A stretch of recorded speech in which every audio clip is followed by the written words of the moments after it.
এদের মধ্যে কেউ না কেউ জিতবেই জিতবে। একদম গ্যারান্টি দিয়ে বলতে পারি এদের মধ্যে কেউ না কেউ বিশ্বকাপ জিতবে জিতবে জিতবে। যে পাঁচটা দল আমি সিলেক্ট করেছি, জার্মানি 5 নম্বর, তারা গত 4বারের বিশ্ব চ্যাম্পিয়ন, তাদেরকে কোনো অবস্থাতেই হেলাফেলা করা যাবে না। তাদের গোলে আছে ম্যানুয়েল নুয়ের, খুবই অভিজ্ঞ গোলকিপার।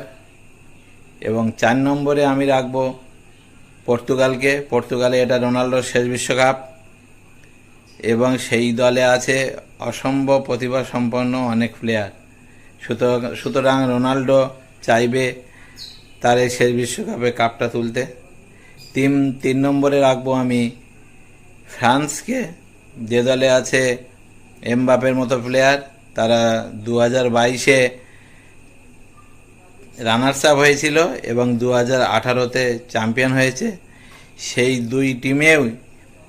সেই দুটো টিমেই এমবাপের খুবই খুবই ভূমিকা ছিল। এমনকি 2022-এ সে গোল্ডেন বুট পেয়েছে সর্বোচ্চ গোলদাতা হিসাবে। 2 নম্বরে আমি রাখবো স্পেন।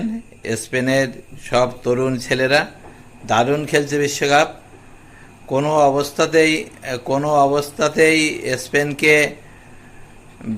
বিশ্বকাপের বাইরে রাখা যাবে না, কারণ সেই টিমে এমন একজন প্রতিভাবান সম্পন্ন প্লেয়ার আছে, লামিন ইয়ামাল।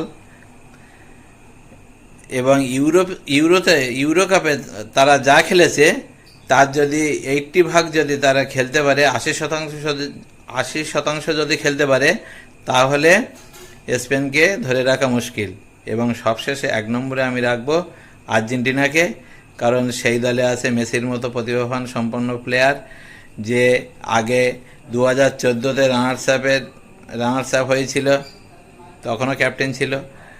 2026-এ সে ওয়ার্ল্ড কাপ জিতেছে এবং এটাও তার শেষ বিশ্বকাপ।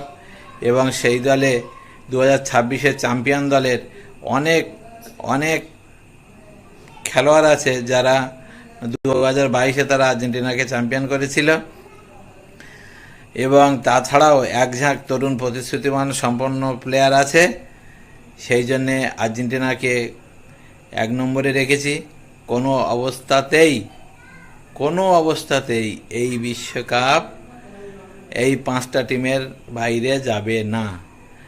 যদি আপনাদের ভিন্ন মত থাকে কমেন্টে জানাবেন, আর ভিডিওটা ভালো লাগলে সাবস্ক্রাইব করবেন। নমস্কার।